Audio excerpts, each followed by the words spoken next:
Welcome to Eden Talk, the home of power-packed presentations and captivating conversations.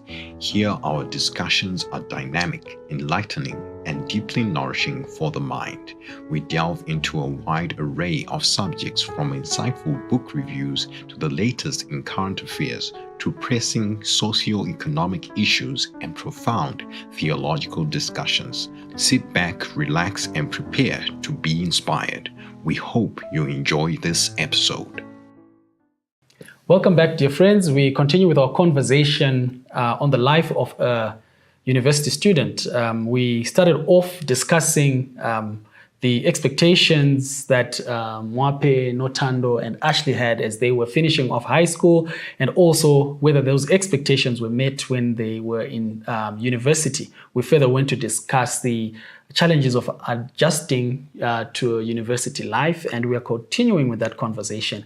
And just in case you did not watch the first episode of this discussion, please visit Edenvale Seventh-day Adventist YouTube page, and you will find all the Varsity Life conversations there. And to you, my friends, welcome back. It's great to have you again. And no doubt the people who are watching, who are back to watch, are not coming back to hear me speak, but they are back on your account, right? Because the last conversation we had, you were very loaded, and they're back for more. Right, so we want to maybe take it a notch higher so that we can get to really understand the life of a university student. And let me start from my left. If you were to start over again, is there anything you would change in your life at university, and why would that be so? My journey was quite okay. I'm quite happy with my journey. A few things maybe I'll change is maybe some of my study techniques, my discipline, like that would have helped my life be so much easier, not having to stay up until 2 a.m. or through the night studying. Otherwise, for the great part, I enjoyed my university journey, and there isn't too much I'll change. Okay, so you're talking about discipline, you're talking about late nights or early mornings, imagining your feet in a bucket of cold water so that you don't fall asleep. Yeah. Yes. So what techniques would you employ so that you avoid such? Like I said, I would improve on my discipline. So that's definitely a big thing, because in university, like we discussed in our part one, the shift moves from your teachers pushing you to you having to push yourself. So day to day, you need to be the one who gets up and says, I'm going to do this, and have a structured plan to carry you through the year. Yep, sure. So Mwape, anything you would change? Probably my ability to use the resources made available to me. I think in first and second year, I was quite focused on doing my work in my own capacity. And only in my third year did I actually realize that there's so many resources available made by the university for students, whether it's actually using libraries. I figured out in my third year just the number of shared libraries that the university had across different campuses on the main campus. So actually going to these libraries, they're open to everyone. Every student has access to them. Some of them are 24 hours. Some of them close at 10 p.m., 11 p.m. So actually using these resources, not putting so much strain on yourself to say, I need to be able to have everything figured out. Actually using the university resources. I know also later on figuring out that the university offered free therapy to every student. Okay. People did make use of these services. So it's like, when you're feeling stressed, booking a therapy session to say, I need to talk to somebody who's a professional, who knows this environment, who can guide me to say good study techniques. It's actually just coping mechanisms, healthy coping mechanisms, being able to do that. So I would have definitely tried to make use of all of these resources much from earlier. the beginning, rather than finding them out much later and only being able to use them for a short period of time before leaving. So what I read into what you're saying is, sometimes students do suffer in silence, and that also coming from a place where they don't know what is available to them. Definitely. So research then becomes important. Know your college, what they offer, what is at your disposal. And believe them when they say that. I remember in our orientation week, They told us. They told us what they they did. said. Yeah. And it was the thing of you get so overwhelmed with all of this information being presented to you that it takes so long until you actually figure out, oh wait, actually one of the representatives said that one time that I could do this. Yeah. You go there and you find out like, yes, no, you don't have to pay for this. Come and do what you need. Use what you need. So definitely also just believing people. It's an overload of information, but definitely if you just write it down, even for later use to be for later use. I wrote everything down. Let me read over what's available to us as students and asking questions. Ask an older student, what can you do? Yeah, the writing down. One wise person once said, a short pen is better than a long memory. Yes. Right? Definitely. Yeah, because you'd think, oh, I got it, I'll remember this. But only in your third year, as you say, did you realize that there are resources that I could have made use of. Notando, what would you change? Okay, so for me, I think just like Ashley, for me, I work on discipline. I think I didn't understand what was going on in first year, like I said. And I think if I was more disciplined, I would have gotten my work done in time because I was always just doing last minute things. And the thing is, that might have worked for me in high school, but in varsity, it didn't work. Yeah. It didn't work because there's a lot of work. The workload is just intense and you can't do it last minute. So I think what I would have done was to make sure that I'm up to date. And yes, it was difficult because everything was online, but I think I should have tried harder. Okay, so the word discipline comes up again, and it came up before, So if you're talking to your younger sibling right now on discipline, what would you say to them, really, like, to break it down? Because now they're probably in matric or they're much in their early high school. Yeah. What would you say to them for them to understand what really discipline is? I think I'll take this one. For me, the biggest thing with discipline is consistency. I'm not exactly sure if this is 100% true, but they say it takes about 21 days to build a habit, but not even a day to break it. So when you take those breaks during semester break and stuff, just still stay consistent, wake up at the same time that you usually do during the course of the semester and keep that routine going. And it's not going to be easy every day, but keep showing up for yourself.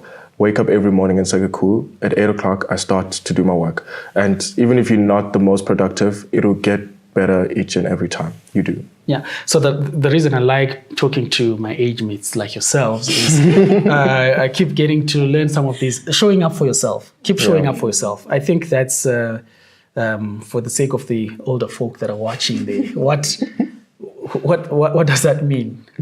It means that don't let yourself down. Okay. At the end of the day, you're the one that's in control. You're the one that's in university. And you are going to be the one that's disappointed in yourself. So every day, come out and do your best. Don't be left wondering, I could have done better here, I could have done better. You want to be, when you come out at the end of the journey, you're like, I did my best. You did your best. And what I also hear from what you're saying is you are a brand, right? You're a brand and you need to work hard at to make sure that brand has the positive message out there. And to our viewers, you heard it here first, show up for yourself, right? Mape, moving on to you, I just also want to find out what challenges does university life bring to a Christian student? And I think this is where the rubber hits the tar, right? Yeah.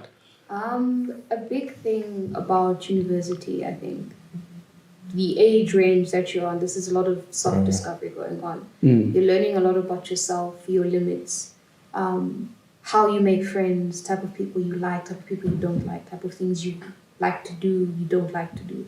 And through all of this self-discovery, the devil can find ways to sneak in and kind of destabilize your spiritual journey.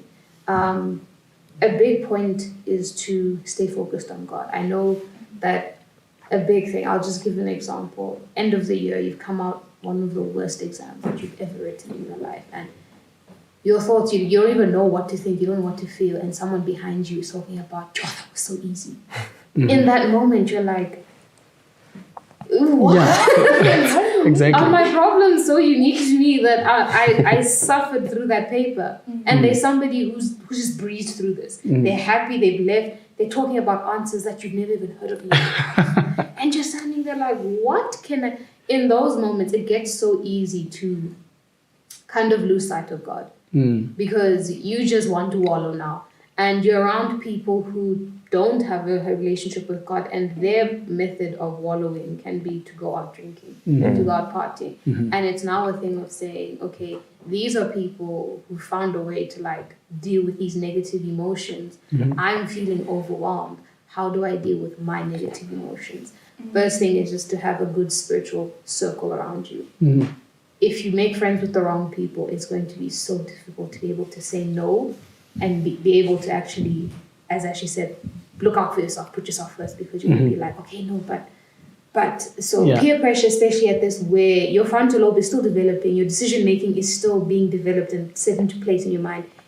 You need a good circle around you. So I would say just having friends who can be accountable enough to be like, yo, this week has been rough. Let's maybe set up a Bible study just to go through the Bible and read the promises that God has laid out for us. Small things like that can set you right again, because you'll be like, wow, we went through the book of Psalms, we went through the story of David, and I'm feeling revived again. We got some encouragement. As opposed to speaking to somebody who's just going to be like, oh, you know, life, it is what it is, let's go on. Sure. So, yeah. And you also mentioned something here. Probably this person was whispering behind you saying, this is the best exam I've ever written and everything was good. Maybe you've never heard them pray, or their life, when you look at them, they are far from God, but it seems that life for them is smooth. And I can imagine what that would do to a Christian student who probably has forgone lectures on the Sabbath and just for the sake of obedience to God, right? And Notando, what other challenges does university life pose to a Christian student? Okay, so I think most importantly is the people that surround you and the things that you see, like as a university student. So when you step into university, you see how people live life, and it's a big shock. Like it's a shock, but I think, like Marco said, you just need to make sure that your circle, you're around the correct type of people, because that really has a huge impact on how you see life and the decisions that you make as well. And again, discipline.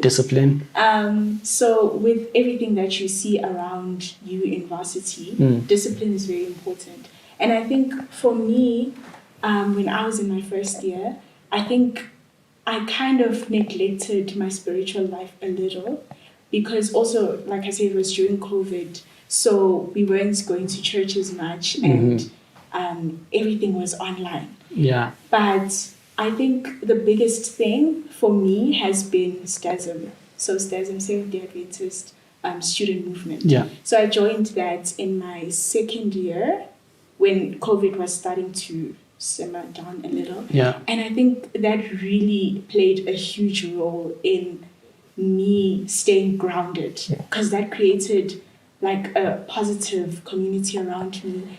These were people that I met and made a lot of new friends, and these are people that have the same values as me.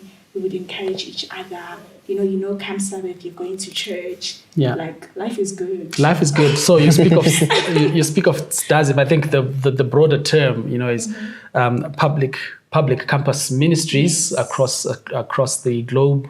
Wherever you are in a public university, look out for young people such as Notando from Mwape, who come together often to discuss the word of God. And Ashley, same question to you. The challenges of a Christian student in a public institution.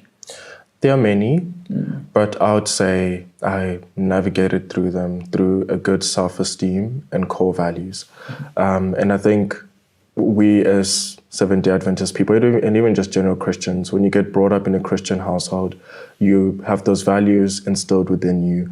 You have that high self-esteem to be able to say no, to pick and choose your friends wisely. And it's a difficult task indeed. I always used to ask God to bless me with good friends who would mold me and help me be a better person.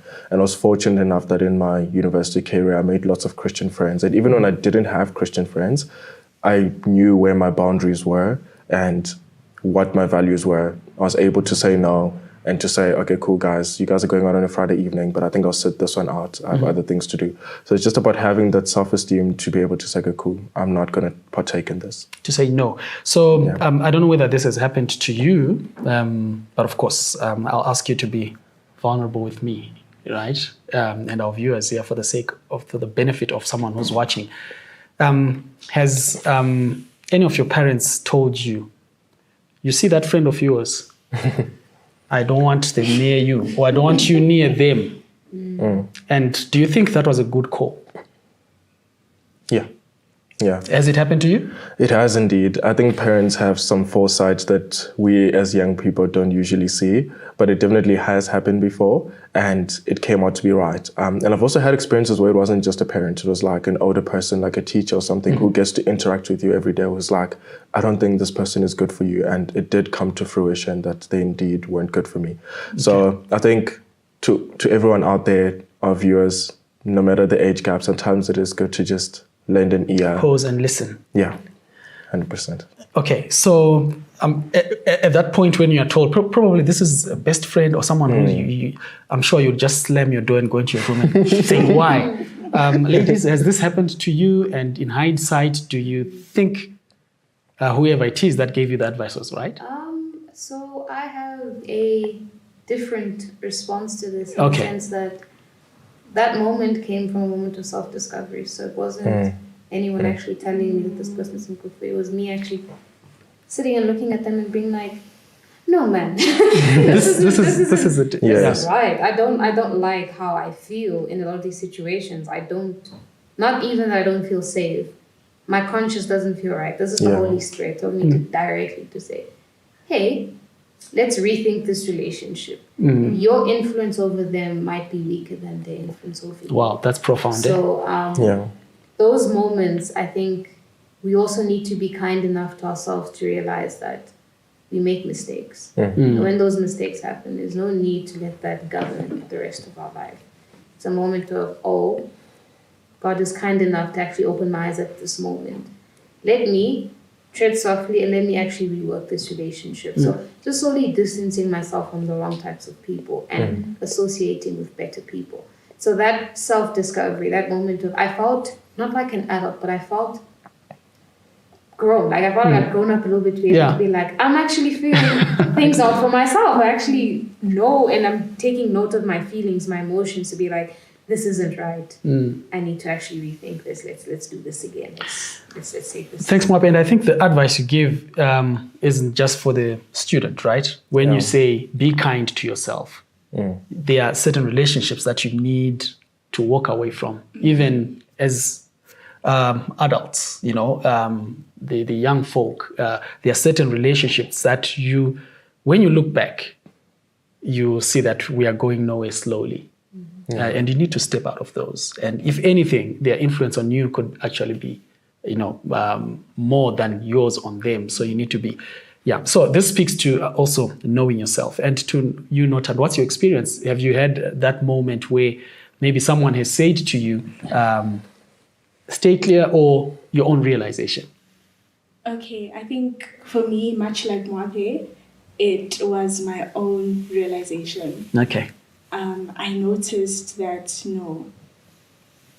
me and this group of people, our values aren't aligning. We don't mix. And I think it's very difficult to, the Holy Spirit does convict you and to show you that, this is not the right space for you. But for me, I think my biggest struggle was, okay, now I have this information, but what am I going to do with this information, and how am I going to do what I'm supposed to do? Because I don't even know what I'm supposed to do. Yeah.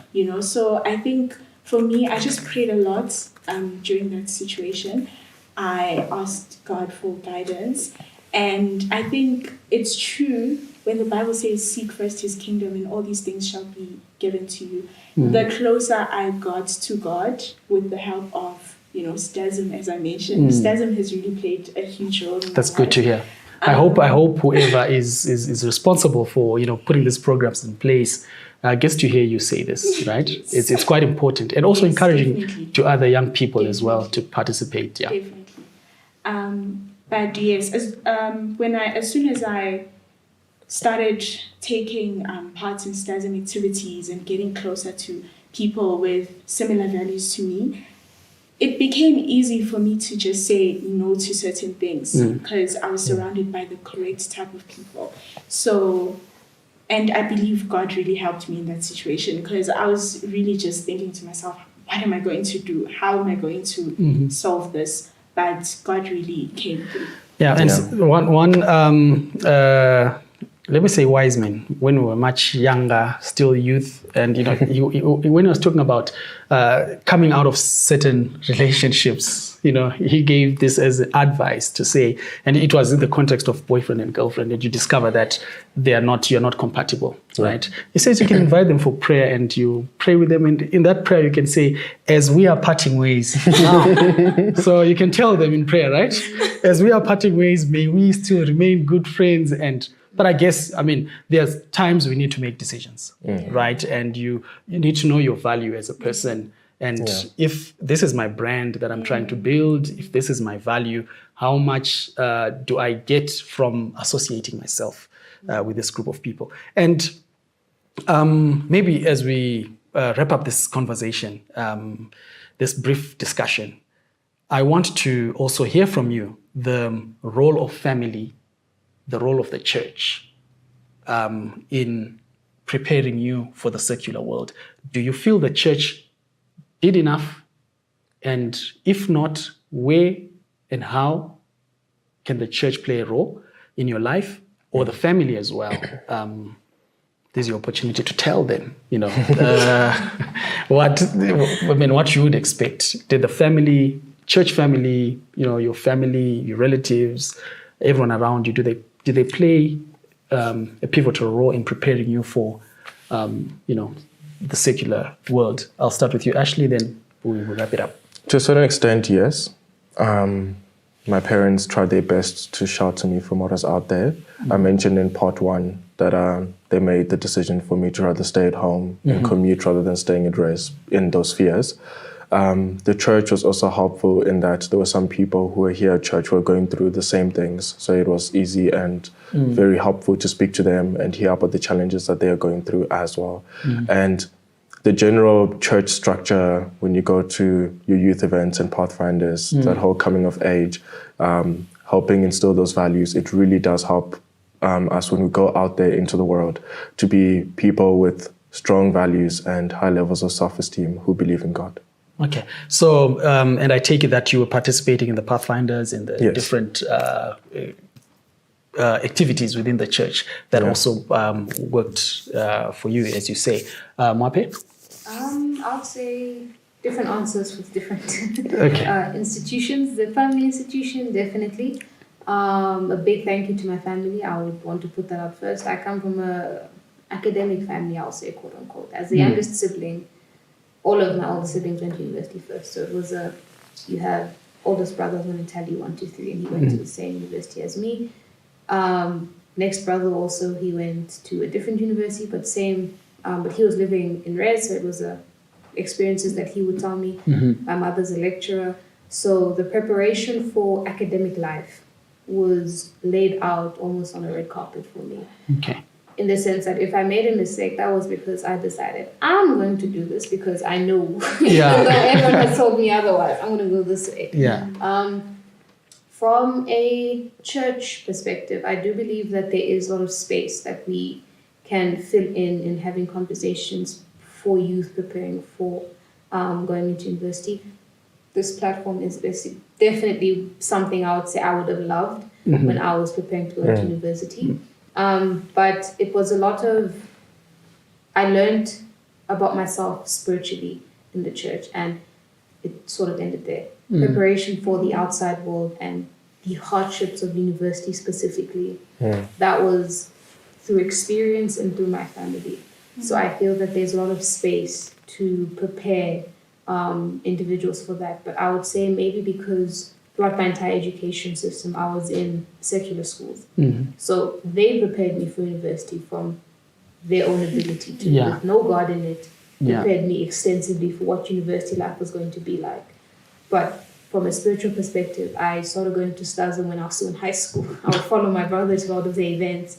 So I already knew that there was a big Adventist community when I arrived in university. And because of that prior knowledge from first year, I started going to STASM. So I had those kind of circles around me simply from prior knowledge, but I feel like there could have been a lot more done from the church. From the church. I'm sure the church is listening, and the church hears you and they hear you well.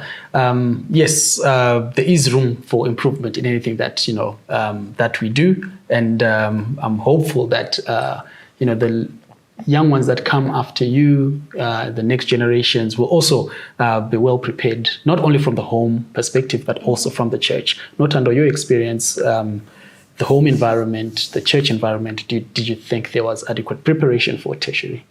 Okay, so I'll start with home. So at home, I am also the last born, and all my siblings went to varsity, like I mentioned in part 1. And they prepared me as well in terms of like what to expect. So I also knew what to expect. I had like a glimpse of what to expect, and they gave me advice here and there. They're like, but they told me discipline. And when I got to varsity, I realized what they were speaking about. Also, I realized that it was up to me to decide to be disciplined. Like no one was going to come after me and tell me this is the time to be disciplined. Yes, Yeah. And I see this in all aspects, spiritually, academically, socially, everywhere. So in terms of at home, I think they did prepare me. But at church, I think yes, to a certain extent, because they built me spiritually. Like the church prepared me. And I say this in terms of I understood certain things in this, like spiritually, but then it was up to me to decide if I wanted to take that with me to varsity and to live that in my life, But then again, STASM. I also another discovery. I realized that a lot of students that come into university don't really know much about STASM. And I mean this, like in terms of other Christians or Seventh-day Adventists, most people know nothing about STASM. So I think what I would change is, I think the church should maybe like bring in people from STASM from time to time and let the youth know, or like high school students, that, there's this place, when you go to university, there's a social community called STASM where you can grow spiritually and meet like-minded people and all of that. So I think that's one gap I would fill. Thank you very much and I think emphasis has been made. The Adventist Church has public campus ministries across the globe. Wherever you find yourself, please, whatever institution. And if there isn't one, be the one to start it wherever you go. And you will be amazed at how many people will actually join you on that journey. So now, again, I want to give you guys an opportunity. You've gone to university. You've done what you were supposed to do, and you're still in university. And as we wrap this conversation up, I'm not sure whether we're going to have a follow-up discussion, but it depends on our viewers if they want us to come back again. But I'd like to give you an opportunity, each one of you, in not so many words, just to address your parents, your guardian, whoever you think played a role in your life as you went and stepped out into university. So I'll give you this few moments to address whoever that it is that you want to address. I would like to firstly thank my parents as well as my siblings for making an accommodating home that allowed me to prosper and succeed academically. I'd also like to thank the church for always supporting me and being there when they could see that, okay, this man is going through the most, having those friends at church who were there to help lift me up. I really appreciate that. And also my general friends at university who really played a pivotal role in my academic career. I really do thank them too, and everyone else in and between. Thank you. Mape, over to you. Whoever you want to address, take it away. I'd like to thank my family. Big shout out to them for dealing with me and the person that I was. I was still becoming my own person through that chaos. They were still patient with me. They still drove me to school on the days that I was like, I don't want to go. And they'll be like, nope. Dragged you, kicking and screaming. Yes, I'm very thankful for their patience and their unwavering love for me. And also to Stasm, the Vid Stasm, who really created a community for me and were so close to me during some of the really difficult times during my studies. So I'd really like to thank them as well, and for being such a beautiful family of students. Yeah. Thanks, Mape. Over to you, Notando. I would like to firstly thank my family. They played a huge role in, like I mentioned, preparing me for university, and they still play a very important role in keeping me sane, because university is just a lot. So I just want to say a big thank you to them. And I would like to thank my friends. My friends also play a very huge role in my life. And they are just people I can run to, like when certain things happen. So I just want to thank them. And once again, I want to thank Stasm, my Vid Stasm community. They are the best. And I just want to thank them for growing me spiritually and in every aspect possible. So, yes. Yeah, and don't let go of Stasm. Yes, definitely. This is the message I'm getting. Don't let go of Stasm, whatever institution you find yourself in. And allow me also to thank the people that I need to thank. I think you guys, if we've talked in episode 1 and episode 2, you said that your older siblings kind of like paved the way for you, and they helped you. But I want to thank you because there's that child who's maybe the first ever to in their family to step into a university campus, who don't have their biological siblings to look up to, and what is the direction, what do you do? But I want to thank you guys for making the time to become those siblings that have gone on before those that did not have the privilege of having their older siblings go to university. At least I also, as I've said, being the only one without spectacles around the table, I also have learned a lot, and I'm sure there's a lot out there that have also learned. Not only your peers or your younger brothers and sisters who are watching now, but even some parents who are in the valley of decision to try and see what is good for their children. I'm sure you've opened your hearts, you've been vulnerable with us, you've told us your experiences and what you've been through. And I'm sure somebody has picked some golden nuggets from this conversation. And to you, our viewers, thank you very much for spending time with us. It is our intention to keep bringing these discussions. So if there's any specific topic that you'd like discussed on this platform, please do feel free to just write it in the comment section, and we'll pick it up and we'll make the necessary arrangements for that. But for today, would like to call it a day and hope you've been blessed, and we look forward to get feedback on how these conversations have been beneficial to you. Until we meet again in the next episode, God bless.